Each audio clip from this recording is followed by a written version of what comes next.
Welcome back to our next session, that is the other important building material, nothing but cement. So in this topic we'll be looking after the manufacturing process of cement and types of cement, uses of cement, and also we'll be seeing physical and chemical properties of cement. So first, this is the picture of cement. What is cement?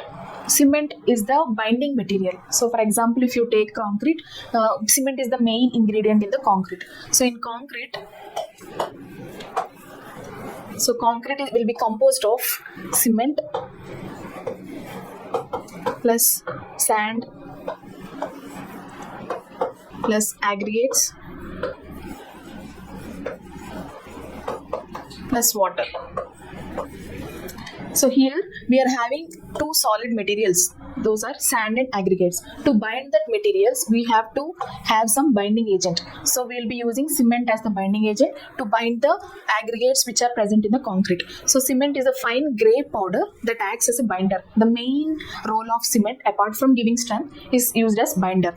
So when we mix when we mix cement with water, it sets and hardens and binding other materials like sand and aggregates together. So the main ingredients, it is the main ingredient in concrete and mortar, so providing strength and durability. So coming to the concrete, so I have already told you that what is meant by concrete: cement plus sand plus aggregates and water. So next material is mortar. In mortar, the aggregates means gravel will be absent. So here we will be having cement plus sand plus water. Okay, so what is the main difference between mortar and concrete? In concrete, we'll be having cement plus fine aggregate, that is sand, plus coarse aggregate, that is gravel, plus water. But in cement mortar, we will not have any coarse aggregate. Gravel will be absent. Cement plus sand plus water. So cement is the main ingredient in both concrete and mortar, which acts like a binding material, and also it gives strength and durability to the material. Next, manufacturing of cement. So in manufacturing of cement, first one is collection of raw material. So the main raw materials needed for cement are limestone and clay. So lime plus marl, we'll be calling them as calcareous materials. So lime plus marl is called calcareous material, and clay plus shale, we call them as argillaceous material.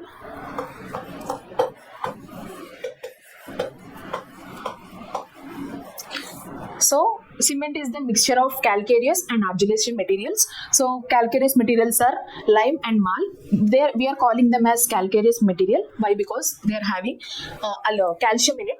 So coming to clay and shale, they are argillaceous materials. Those are the main ingredients and main raw materials of the manufacturing of cement.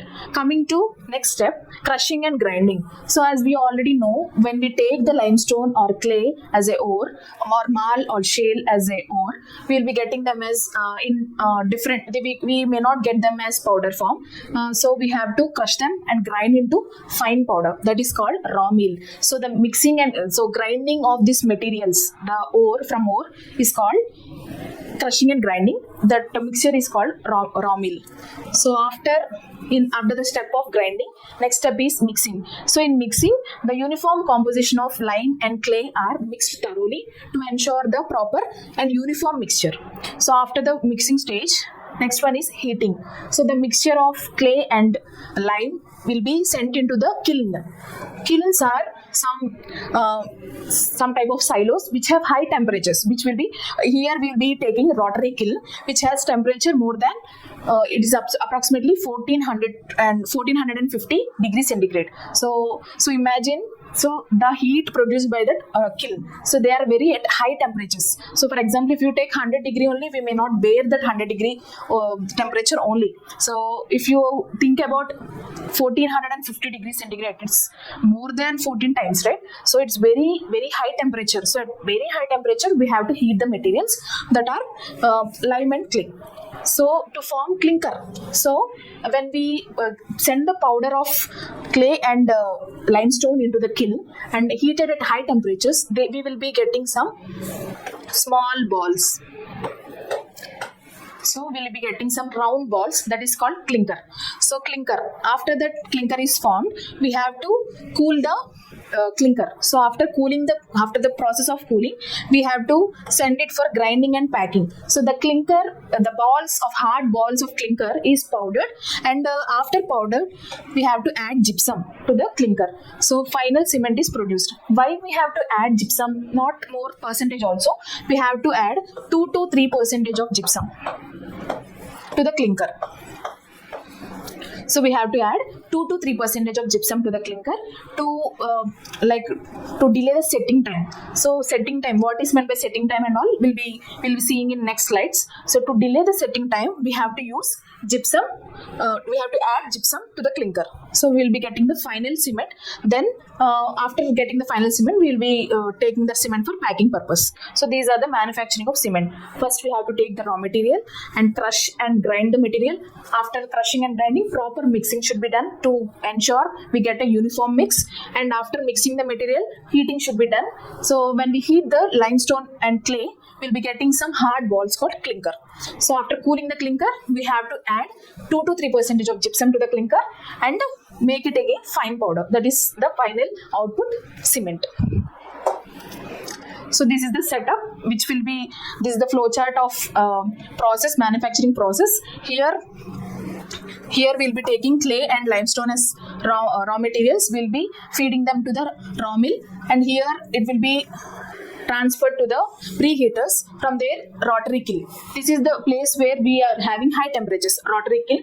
From there, the clinker is formed. So the clinker is formed and it is transferred to the clinker silo. So from here, we have to, from cement mill. So from clinker, to the clinker, we have to add 2 to 3% of gypsum, and it will be transferred to the cement mill. And here, the powder will be formed. So the powder will be formed in this cement mill. So from there, the powder will be collected to the cement silo. From there to dispatch. So this is the manufacturing unit. This is the manufacturing unit of cement. So next one, composition of cement. So here cement is mainly composed of lime and clay. We already know. So the main ingredients are lime, silica, alumina, iron oxide, magnesia, sulfur trioxide, and alkalis. So the main component is lime. The major portion is lime, that is calcium oxide, 60 to 67 or 70% in some cases also. So the main purpose of adding this limestone is to provide strength and soundness. So you already know what is meant by strength. So coming to soundness means volume changes. So volume changes. When the mix of concrete or mortar gets hardened, the volume of the concrete or cement mortar will be reduced. So in this process, the cracks or shrinkage may develop. So that is called soundness. So that is called unsoundness. The process of developing of cracks and shrinkage is called unsoundness. So soundness means it is free from cracks, it is free from shrinkage. Excess can lead to unsoundness. If you are adding 60 to 67%, it is fine. The material will be in sound condition. If you are adding more than that percentage, then it may cause unsoundness, which leads to cracking and shrinkage. Coming to silica. So it is in the form of silicon dioxide, 17 to 25%, which is the major component in strength. So So it forms dicalcium and tricalcium silicates. So those are which compounds which enhances the strength of the concrete or cement, whatever. So major component of strength is silica.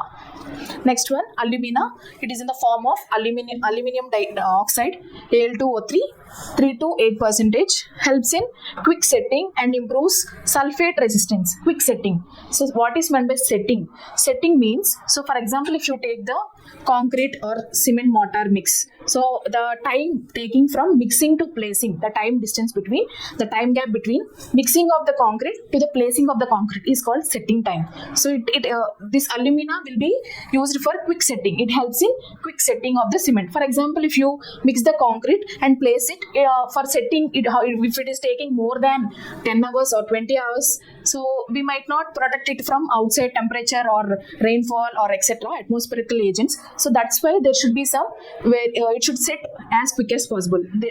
For quick setting time also we are having some limits. We'll be seeing them in properties. So the main role of alumina is quick setting. Next one, iron oxide. Iron oxide should be 0.5 to 6%. So it imparts color to the cement. So what is the color of cement? The color of cement is greenish gray. Greenish gray. So due to iron oxide only we are getting some color, and also it aids in compound formation. For example, we are mixing the clay and we are grinding the clay and limestone and feeding into the rotary kiln. There the fusion will be takes place in the rotary kiln to form the clinker. So iron oxide will be enhancing that fusion. It will be acting as flux agent. Okay. Next, magnesium oxide, magnesium, sulfur trioxide and alkalis. These are all minor products. Okay, these are minor ingredients. They will be in very less quantity. So coming to magnesium oxide, sulfur trioxide and alkalis, all these are minor compounds. The major compounds are these: lime, silica, alumina and iron oxide. So coming to the magnesia, it adds to strength in small amounts only. So for example, if you are adding high amount of magnesia, we are having more than 1% or more than 2%, then we will be having unsoundness. What is meant by unsoundness? Unsoundness means developing of cracks and shrinkage in the concrete. That is not desirable property. So we have to limit the magnesia to less than 1% only. Next, coming to sulfur dioxide, it regulates the setting time and excess may lead to expansion of the concrete. So setting time, so we have already discussed what is meant by setting time. The time gap between mixing and placing of the concrete is called setting time. So it regulates the setting time and excess is not desirable. It leads to expansion of the material in separation. So the bonding between all the ingredients will be lost. Coming to alkalis, they can cause efflorescence. High content can affect setting and durability. So this is not at all desirable product. But still, this is not a desirable product, but still we cannot avoid the presence of alkalis in the cement. So for example, but we can limit the percentage. So if you are having the high percentage of alkalis, then it can cause efflorescence. So have you remember the word efflorescence? We have already discussed in the bricks. So efflorescence means white deposits or some precipitate on the top layer of the material after drying. So due to alkalis, we'll be getting the not desirable or undesirable property, that is called efflorescence. So these are the compounds or composition of cement. Lime, silica, alumina and iron oxide are the major components, and magnesia, sulfur trioxide and alkalis are minor components. Next, tests on cement. So these are the few tests which are conducted on cement. First one is fineness test. So the purpose of this fineness test is to measure the particle size of cement. So particle size of cement is very negligible, that is less than 90 microns. Okay, so the particle size of cement is very less. We can use CU of 90 microns or Blaney apparatus to test the fineness of cements. So if you are having more coarser cement, it may not give that much workability and it may not develop that much strength also. So it should be finer. Next, consistency test.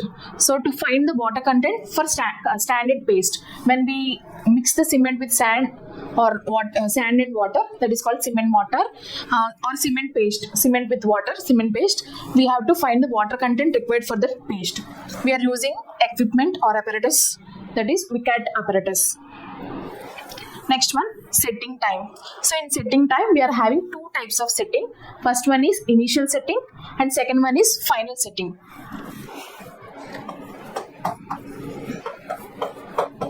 Initial setting and final setting.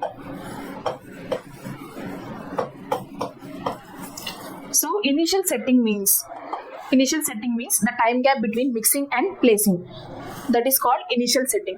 Final setting means the time gap between placing and hardening of concrete. So there is a small difference between these two. First one is mixing, that is the time gap between mixing and placing, and second one is placing and hardening of concrete. So that is called initial and final setting time. So these both values can be measured by using setting time test. So time to start and complete setting, that is with the help of WCAT apparatus.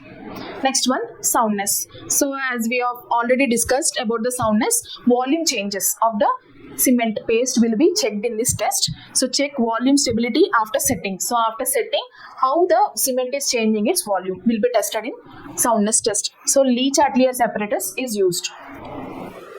Next one is compressive strength test. So to assess the hardness of strength of cement paste, cement mortar, we will be using compressive strength test.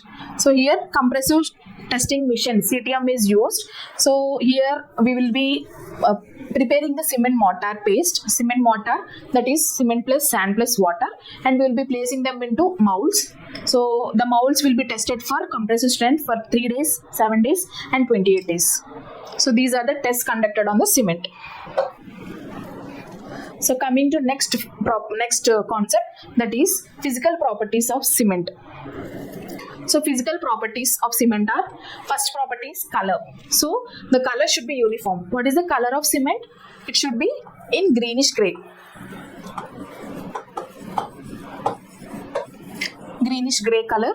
Next property is feel and lumps. So when we place our hand into the cement bag, we should feel cool, not hot. So when we place our hand into the cement bag, it should be cool, and also it should be free from lumps. So it should be free from lumps and it should be cool to touch. The cement should be smooth and cool to touch, and it should be free from lumps. Next one, water test. So here when we take small amount of cement and drop into bucket of water, the cement should sink. It should not float. If the cement is containing so many impurities, the cement will float. If it is a good cement, it will sink. It should sink when small amount is thrown into the bucket of water. Next one is specific surface area or fineness. So as we have already discussed in the previous slide, the cement should be fine, and the specific surface area should not be less than 2250 mm square per gram. Okay, this is the criteria. Next one, initial setting time. So what is initial setting time? Let us recapitulate. So the initial setting time means the time gap between mixing and placing of the cement. So it should not be less than 30 minutes. So at least there should be 30 minutes gap between mixing and placing of cement. So for example, what happens if you are not having 30 minutes, at least 30 minutes? So for example, we are mixing the cement, or we are bringing a cement from some RMC, ready mix concrete plants. So there should be at least some time gap. So for example, if you are not having the time gap, what happens? The cement immediately gets set. If it gets set, it will not be workable. It will not take the shape which we are creating. So it becomes waste. So it should have at least some 30 minutes time gap between initial setting and the mixing. Okay. Next one, final setting time. After getting initial setting, it means after setting and hardening of concrete, at least it should be around 10 hours. Okay, the time gap between setting and placing and hardening is 10 hours time. That is the final setting time. Next one, soundness, expansion in Leach-Atelier, it should not exceed 10 mm. For example, the cement paste is placed in the Leach-Atelier apparatus. So something like this, we will be having a round circular shape. Here we will be placing the cement paste. So we will be having some two handles for this Lee Chatelier apparatus. So the distance will be measured here. So the distance between these two handles of Lee Chatelier apparatus should not be more than 10 mm. Okay, not more than 10 mm. Then only we can say the cement is sound. Otherwise, it is unsound. Next one, chemical properties of cement. So first one is alumina to iron oxide ratio. So Al2O3 by Fe2O3, the ratio should not less than 0.66. Next, loss of ignition. For example, if you burn the cement, so the loss should not exceed 4%. This is the important property.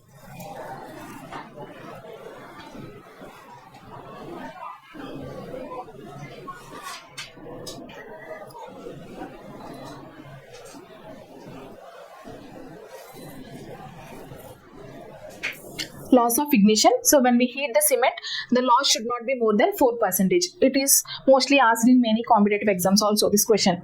Next one, total sulfur content.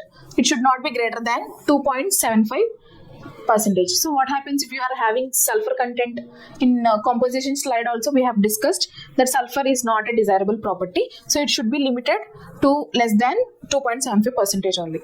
Next, insoluble residue. So when we mix the cement with water, so it should insoluble residue which does not dissolve in water should not be greater than 1.5%. It should be less than 1.5% only.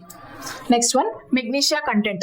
It should not exceed 5%. For example, if you are having more than 5%, what happens? It is very see, we are already discussed in previous slides also. It is not a desirable property. So it should be limited to 5% only. These are chemical properties of a good cement.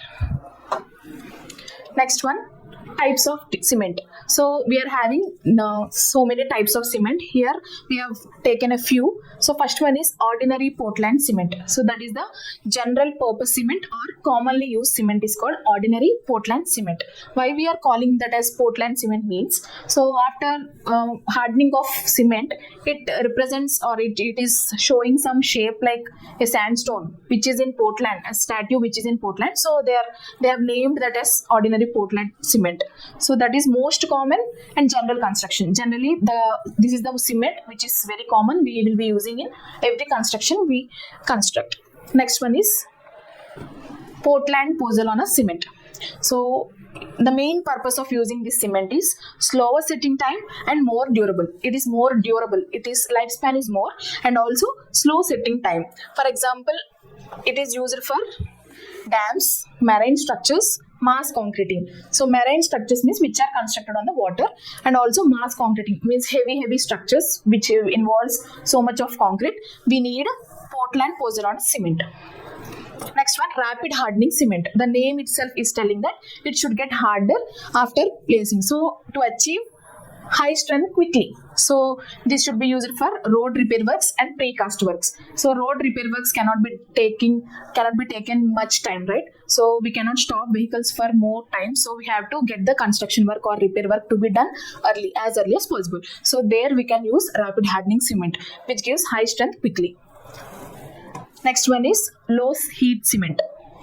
So when we mix the cement with water, it is an exothermic reaction. So there heat will be generated. So here in low heat cement, the heat generated will be somewhat reduced. So they can be used for large concrete structures and dams. So where the mass concreting or large concreting is done, for example, if you are mixing so much of concrete and there so much of heat will be developed. So which gives rise to cracks and shrinkage also. So that's why in those cases we have to use low heat cement.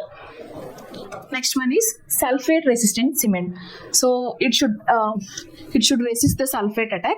And here sewer treatment and foundations in civils. So sewage treatment plants. So sewers, we will be using this sulfate resistant cement to the construction of sewers. Sewers means wastewater pipelines. Okay, wastewater pipelines and also sewage treatment plants. Wastewater treatment plants also we have to use this sulfate resistant cement. So in wastewater we might have sulfate related products. So we have to use their sulfate resistant cement and also in foundations in soil. Next one is white cement. So the name itself is telling that cement actual color is greenish gray, but here we'll be looking white cement. Okay, here it is used for aesthetic purpose, for the look. Okay, for the appearance it should be very pleasing, so we will be using those type of cements for decorative works.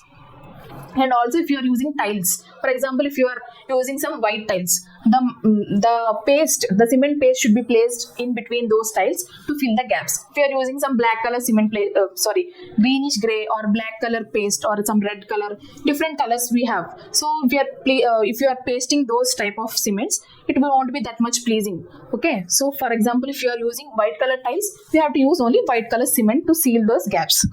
So decorative works, tiles and architectural finishes.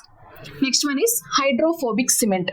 So hydrophobic cement is nothing but water repellent. So to resist moisture. So where we can use this water repellent cements?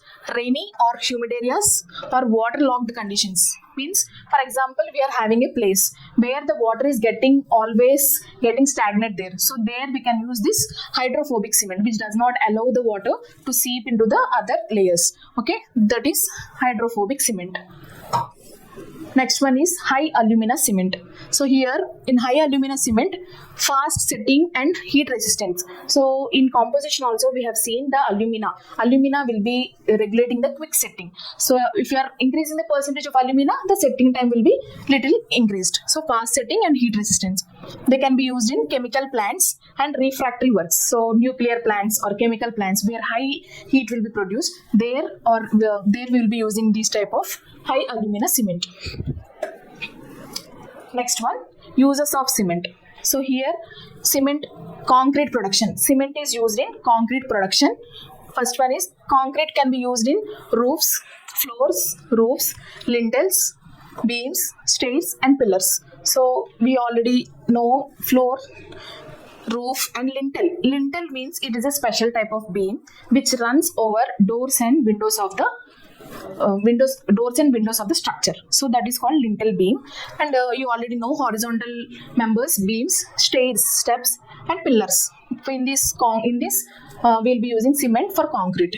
Next one, mortar and masonry. Mortar means cement plus sand plus water.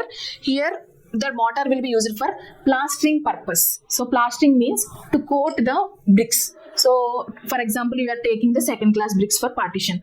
They can be used only with the coat of plaster. So there we can apply this mortar. That is called plastering.